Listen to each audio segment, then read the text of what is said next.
So two things first. Martin says he's not the boss of this, but I really want to give him a hand.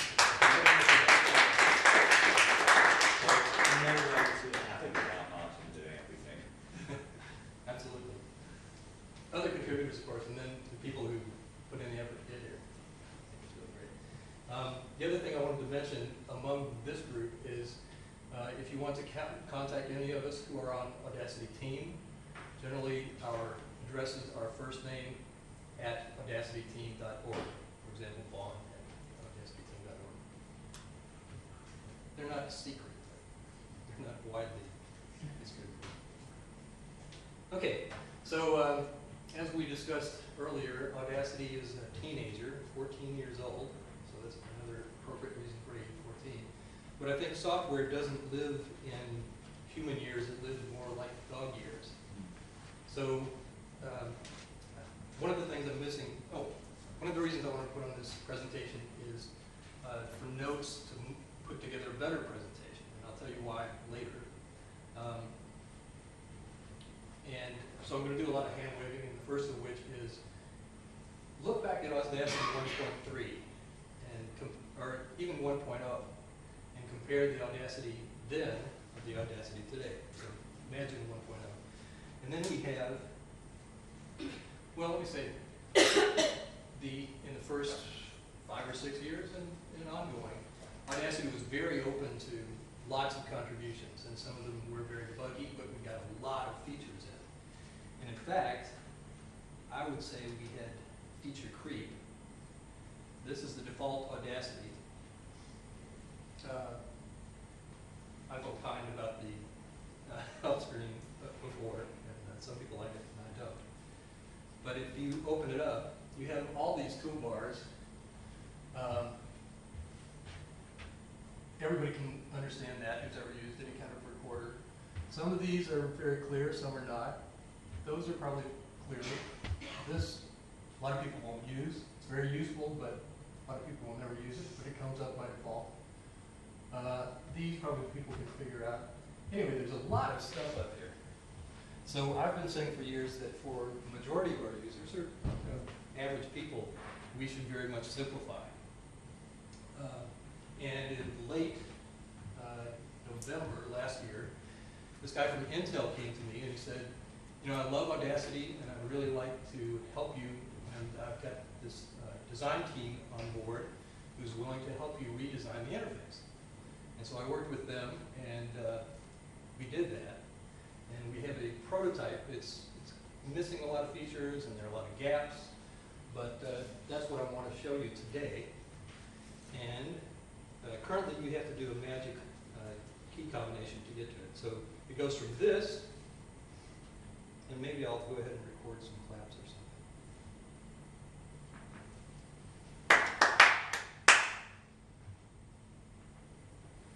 To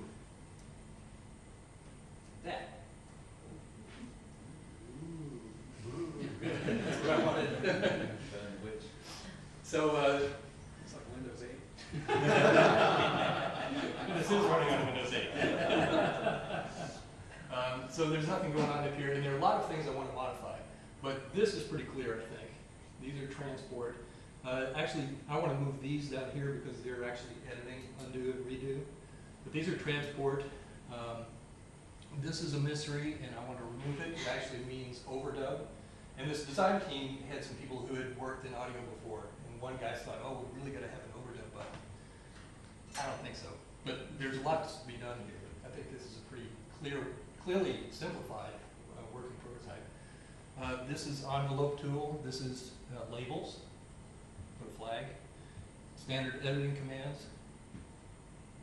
Zoom in, zoom out. These icons, I think, may not be obvious. They can be worked on. Import, export. Those are obvious, I think. This is settings, preferences. But a lot of this can be improved. But there you have it.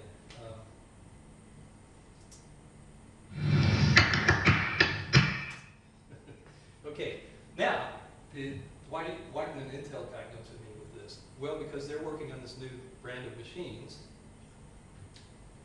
Let me put it back into desktop mode, where you see you flip the screen and it automatically goes into the tablet-like mode. Nice. Yeah. So, sorry. When can we have that? Well, I'm actually going to pass this around and let you play with it. Usually did it behind We can pass them all Can I unplug things without breaking people's ears? Yeah, yeah, should do. Okay.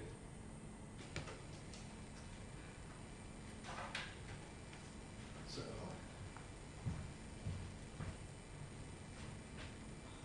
Play with it.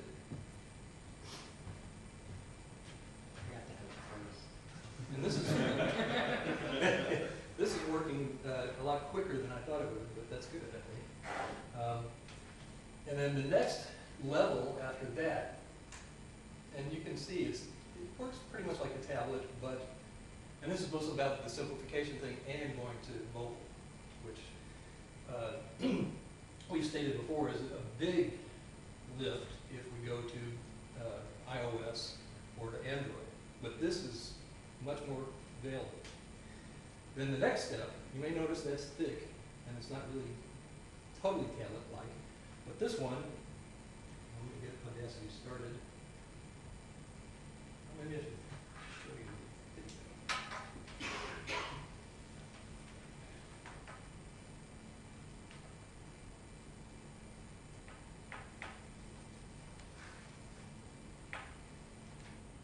And yeah, I was really happy to have the design team help me because they really modernized the look. I think the current Audacity looks, mid-2000s.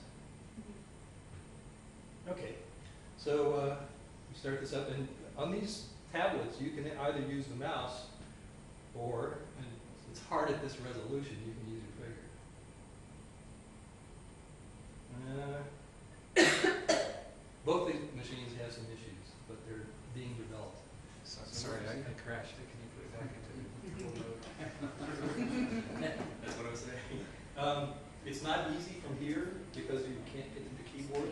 Sorry. But you just flip it open and do. I promise I'll pass it on. Actually, you just do this.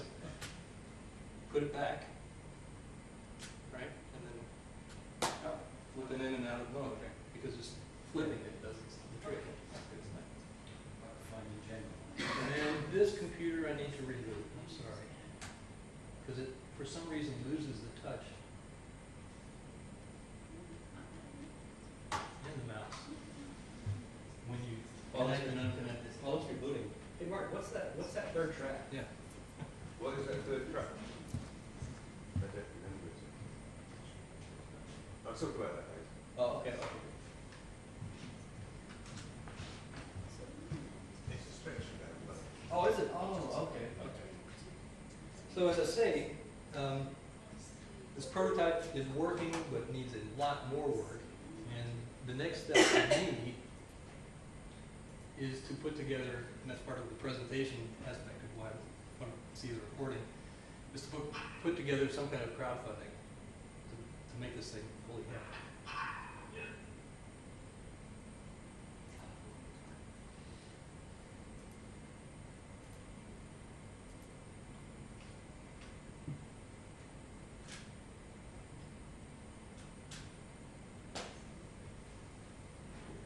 And I'm going to welcome help on that, but I want to put together a presentation, put it on the web as a crowdfunding thing. And among this group, I'm willing to share a copy of the binaries from like November if you want to start playing with it. Anybody? Okay. I mean, I'm going to put it up on the web as a prototype when I start the crowd. But if you want, you can get a copy.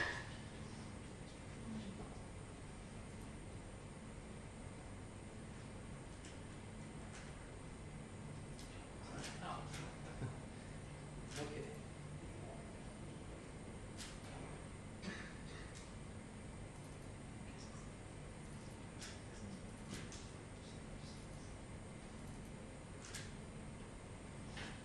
Okay, here we are back in the desktop mode.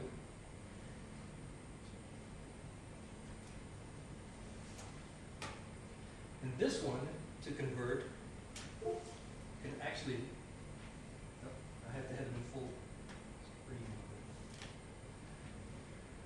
It's the law of the demo. Something will break.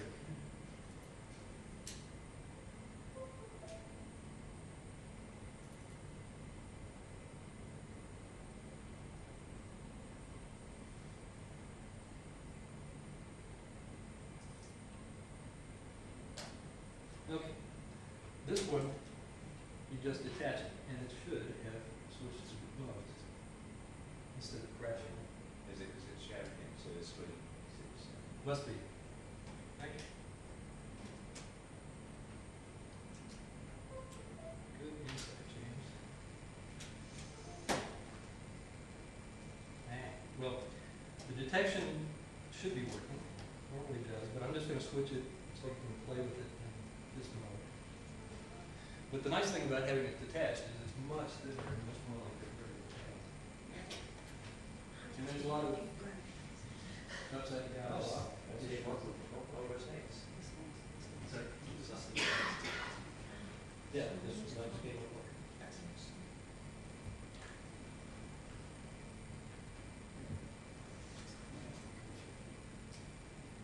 So it's got all the functionality of standard regular Audacity? Yes. However, and the control keys work, but there's no hover because you can't tell whether you're hovering or pressing. There are a lot of things to be worked out. And if you like do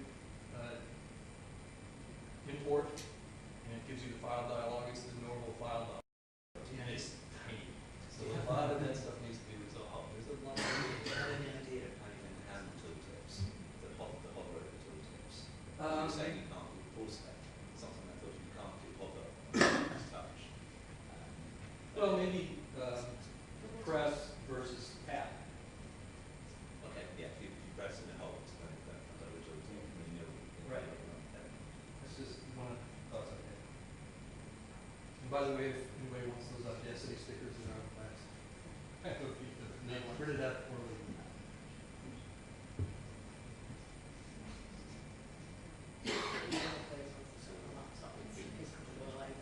Absolutely. All right, well, I think that's about it. Any questions? Any volunteers to help me with this crowdfunding? Do you have? Wanzo is actually offered some help already. Have you gone as far as figuring out sort of terms of crowdfunding and what the development effort is? Not yet. I want to form an LLC before I even start. Yeah. I mean, it seems like, you know, it's a big piece of software, and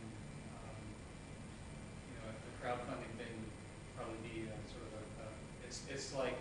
it's like offering a fixed price contract to develop a big piece of software that you don't really fully understand. So, you know, There are, what is it, risky. Indiegogo? I mean, there are different crowdfunding structures. Kickstarter is one where you achieve a level and then you get started. But Indiegogo keeps funding as you make progress. So, yeah, I need to research all that. yeah. It's still, I mean, I think not so much the legal part, but just the estimating effort. Yeah. Is- Oh, is a- yeah, and it's largely undone. And Always a ideally, risk. it could be moved on to where you could have lots of simplified or special purpose interfaces. So, Yeah. you know, it's just doing pragmas right now, and you build it with these features built in or not, and they're specific to the current interface. But I'd like to see it develop into something where you can have a lot of different types of interfaces. Does the thumb drive have a source? Have a source? The source code? Or was that binary? Oh, no, it's just binary. I can see that question coming immediately. Who cares about runs? Look at the Will we need to maintain a separate parallel manual, or do you think we can do both interfacing in one manual? I don't know. All the full functionality? I don't know.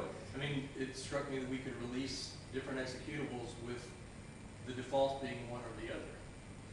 I think the simplified version. And frankly, I find the simplified version really good to use with a keyboard and mouse. Looks very clean. Yeah, yeah. And, you know, there are lots of use cases you could think of, like you're in a meeting and you're recording and you want to just flag every time somebody switches conversation or something important.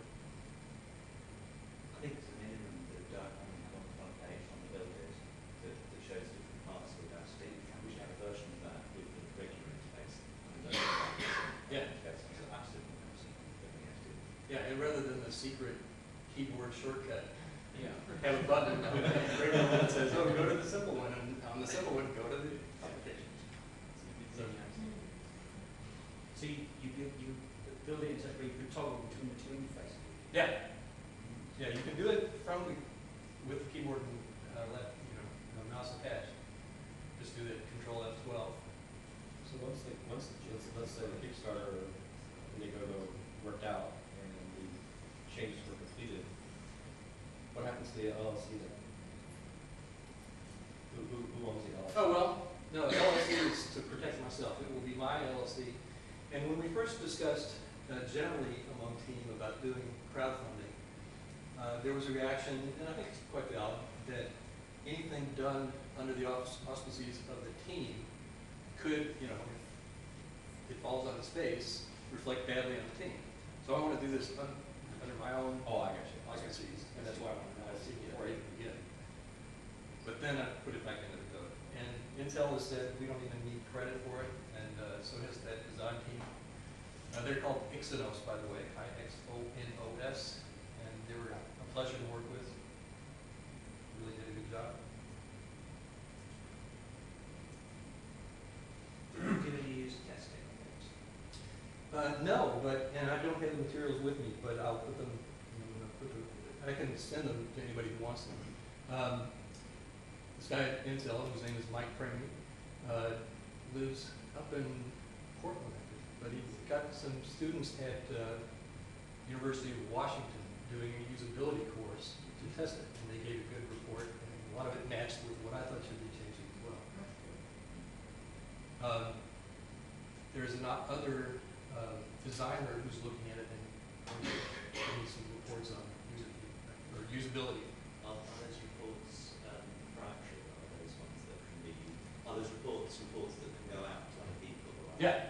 Brilliant. In fact, I can distribute them among you all now, but I kind of think, and I'm not a marketing guy, but it seems to me that rather than start rumors, maybe rumors are good, but to have the whole presentation ready and the background and user study, and say, okay, here's what we've got so far, look how good it is so far. I think it's pretty good so far. Please fund us to do the rest. It's only a question, but I think it'd be quite a good start having this, when you're out like in the field recording sound, like location sound, to have something like this, instead of recording onto, say, a Zoom mic, or Right. record it into this. Yep. That would work. Yeah. And as I understand it, iOS devices and Android are not good at high quality recording. No. But you have the full, whatever sound card or chip you have on your machine, you have the full capabilities. So having something like this in the field would definitely work if you're recording. I don't know if you can do that. Mhm. Just connect up so you can. Yep, should be. Yeah. That is the goal.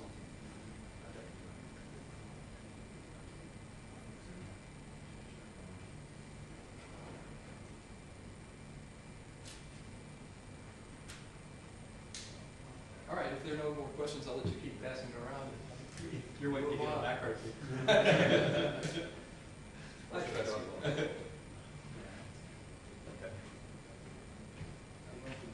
So since we're on new development, so you need to